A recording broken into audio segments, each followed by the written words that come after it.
Hello everyone, welcome back to my channel. तो part 2 की शुरुआत में चाओसिन और बाईजिंग्यू मीटिंग में जा रहे होते हैं। तो चाओसिन मिंगहाओ को फेस्टिवल की टिकट वापस देकर ना चाहते हुए भी फेस्टिवल में आने के लिए मना कर देती है। बेचारी, एक मौका तो मिला था अपने क्रश के साथ जाने का, लेकिन वो भी गया। तो फिर वो दोनों मीटिंग वाले जगह पे पहुंचते हैं। तो चाओसिन जल्दी से वहाँ जितने भी डॉग और कैट के सामान रहते हैं वो हटा देती है, लेकिन फिर भी बहुत ही कोशिश करने के बाद भी बाईजिंग्यू के अंदर का कुत्ता बाहर आ जाता है। तो मीटिंग तो जाए भाड़ में। चाओसिन जल्दी से बाईजिंग्यू को वापस ले आती है और कहती है, प्लीज मैं तुमसे भीख मांगती हूँ कि फिर से तुम मुझसे ऐसा काम कभी मत करवाना। और वो जाने लगती है तो बाईजिंग्यू नोटिस करता है कि वो इन कपड़ों में अनकंफर्टेबल फील कर रही है। तो वो उसे अपनी मर्जी के कपड़े पहनने की परमिशन दे देता है, लेकिन डॉग और कैट प्रिंटेड वाले कपड़े को छोड़ के। तो वो खुश हो जाती है कि काश आज कुछ तो अच्छा हुआ, और वो अपने घर चली जाती है। तो फिर रात को बाईजिंग्यू कॉल पे अपनी मॉम को चाओसिन के बारे में बताता है। तो उसकी मॉम कहती है कि बेटा, किसी पे विश्वास मत करो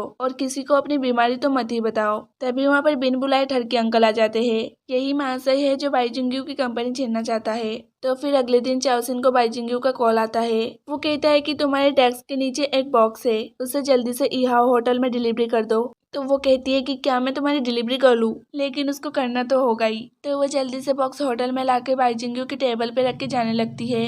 तो वो कहता है, कहाँ जा रही हो, इसे खोलो। तो वो खोलती है तो उसमें एक ड्रेस था। बाईजिंग्यू कहता है कि तुम इसे पहनो, अभी शेयर होल्डर की मीटिंग होने वाली है तो तुम्हें मेरे साथ रहना है। तो वो साफ मना करके जाने लगती है। तो वो कहता है, ठीक है तुम जा सकती हो और अपने लिए दूसरी नौकरी भी ढूंढ लेना। तो ये सुनकर चाओसिन को बाईजिंग्यू के पीछे पीछे जाना पड़ता है। तो फिर मीटिंग स्टार्ट होता है और चाओसिन अपने स्वीट वाले अंदाज में एंट्री करती है, जिस पर से बाईजिंग्यू की तो नजर ही नहीं हट रही थी। बाईजिंग्यू उसे अपनी गर्लफ्रेंड कह के इंट्रोड्यूस करता है। अब उसे ये भी बर्दाश्त करना पड़ता है। इसके बाद जबरदस्ती ज्यादा ड्रिंक करने के कारण चाओसिन की हालत खराब हो जाती है। तो इससे वो बाईजिंग्यू पे बहुत ही गुस्सा करती है कि ये सब तुम्हारी वजह से हुआ है, तुम मेरी लाइफ को कंट्रोल कर रहे हो, और भी बहुत ही कुछ सुना के वहाँ से चली जाती है। तो अब वो अकेला हो गया है। तभी एक बच्चा उसके सामने कुत्ता लेकर आ जाता है, जिसे देखकर फिर से बाईजिंग्यू के अंदर का कुत्ता बाहर आ जाता है और उसे ऐसे रूप में शेयर होल्डर्स देख लेते हैं। तो अंकल को तो ये अच्छा चांस मिल गया। तो वो सबके कान में फुसफुसाने लगते हैं कि इस बेचारे के ऊपर ये सब एक्सपेरिमेंट का असर है। तभी बाईजिंग्यू आके बताता है कि मैं तो बस इस बच्चे को एंटरटेन कर रहा था, चलो बाल बाल बच गया।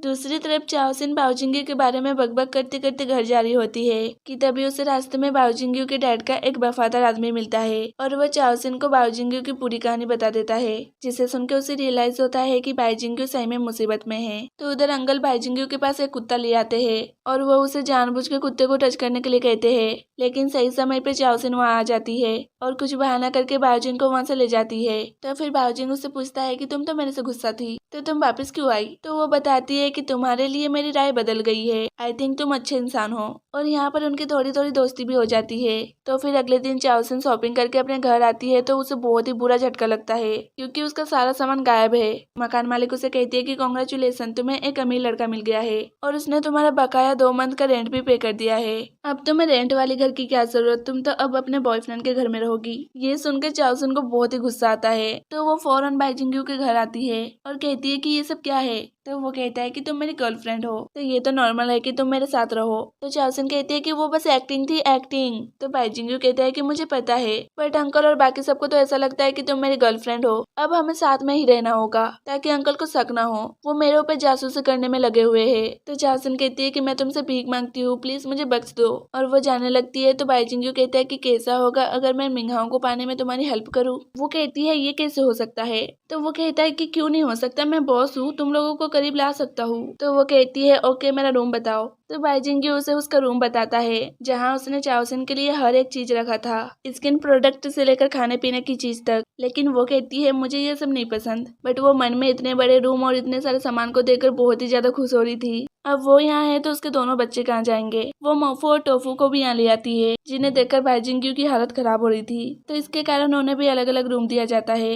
वह क्या किस्मत है बिल्लियों की, यहाँ तो हमें खुद का रूम नहीं मिलता। तो फिर रात को वो चाओसिन को कहता है कि जल्दी आओ, वो देखो अंकल का आदमी हमारे ऊपर जासूसी कर रहा है। अब उसे दिखाने के लिए इन्हें रोमांटिक होना पड़ता है, बट चाओसिन तो कुछ ज्यादा ही फॉर्म में आ जाती है। उसको लगता है कि ये मुझे किस करेगा, बट ऐसा नहीं होता, उल्टा वो अपनी बेइज्जती करवा लेती है। वो कहता है, सुनो जल्दी सो जाओ, कल हम जॉगिंग पे चलेंगे। चाओसिन कहती है कि ये मेरा जॉब नहीं है, मैं नहीं जाऊंगी। बाईजिंग्यू कहता है कि ये मेरा घर है, तो तुम्हें मेरी बात माननी होगी, मुंह बनाना बंद करो, सुबह 6 बजे उठ जाना। तो चाओसिन को बहुत ही गुस्सा आता है कि कहाँ मैं भोली भाली से लड़की इस साइको इंसान के साथ फंस गई। तो फिर सुबह सुबह वो दोनों जॉगिंग पे जाते हैं। चाओसिन तो भागते भागते बहुत ही ज्यादा थक जाती है, लेकिन बाइजिंग्यू तो एंजॉय कर रहा था। वो कहती है कि अब रुक भी जाओ, तो बाइजिंग्यू कहता है कि अभी तो जॉगिंग स्टार्ट हुआ है। तो चाओसिन सोचती है यार मैं भी क्या बोल रही हूँ, है तो ये आधा कुत्ता, तो ये तो ना थकने वाला। तभी उसे एक आइडिया आता है। वो बाइजिंग्यू के सामने फ्रिस्बीज ले आती है। तो वो कहता है क्या मजाक है ये तो कुत्ते उनका गेम है। तो वो कहती है तुम भी तो हस्की हो, और वो फ्रिस्बीज को हवा में फेंकती है। तो ना चाहते हुए भी बाइजिंग्यू को उसके पीछे भागना पड़ता है। तो वो वापस आके कहता है कि मैं तुम्हें वार्न कर रहा हूँ कि ऐसा मत करो, लेकिन वो मानने वाली थोड़ी है। वो उसे खूब भगाती है। इसके बाद वो दोनों घर वापस आते हैं। तो चाओसिन कहती है कि मैं बहुत ही थक गई हूँ, और ये तो आज पक्का हो गया कि तुम एक हस्की हो, नहीं तो कौन इंसान 10 किलोमीटर भाग सकता है। तो ये सुनकर वो एकदम चुप हो जाता है, क्योंकि उसको तो पता है कि मैं हूँ तो आधा इंसान आधा कुत्ता। इसके बाद नाश्ता करते समय चाओसिन कहती है कि अब तुम्हारी प्रॉमिस की बारी, मिंगहाओ को पाने में मेरी हेल्प करो। तो फिर ऑफिस में जाके बाइजिंग्यू शाओजिन को मिंगहाओ के साथ काम दे देता है, लेकिन उन्हें साथ में देखकर वो बहुत ही ज्यादा जलस हो रहा था। तो फिर थोड़ी देर बाद चाओसिन बाइजिंग के पास आके कहती है कि मिंगहाओ और मैं साथ में अच्छे से काम कर रहे थे, लेकिन हमारा काम खत्म हो गया, तो तुम फिर से मुझे मिंगहाओ के साथ कोई काम दे दो। तो वो कहता है कि अभी कोई काम नहीं है, और वैसे उस मिंगहाओ पे तुम्हें इतना क्या पसंद आ गया। तो वो कहती है कि वो मेरे लिए सब कुछ है, वो मेरी जान है। तो वो कहता है लेकिन मैं तुम्हारी जान से तुम्हें नहीं मिला सकता। तो वो कहती है इसका मतलब तुम मेरी हेल्प नहीं करोगे। वो कहता है नहीं करूंगा। तो चाओसिन कहती है ठीक है, और वो फ्रेशबिस निकाल के फेंकती है। तो बाइजिंग्यू खुद को रोक नहीं पाता और उसकी तरफ भागने लगता है। तो चाओसिन उसे रोक के कहती है कि तुम चाहते हो कि मैं दरवाजा खोल के फेंकूं। वो कहता है नहीं ठीक है, मैं तुम्हारी हेल्प करूंगा। अब बेचारा बहुत ही बुरा वाला फंस गया है। अब तो उसे चाओसिन और मिंगहाओ को मिलाना ही होगा। क्या वो ये करेगा, ये जानने के लिए आपको पार्ट 3 देखना होगा। तब तक के लिए बाय बाय, और प्लीज जाते जाते मेरे चैनल को शेयर एंड सब्सक्राइब कर देना। And take care.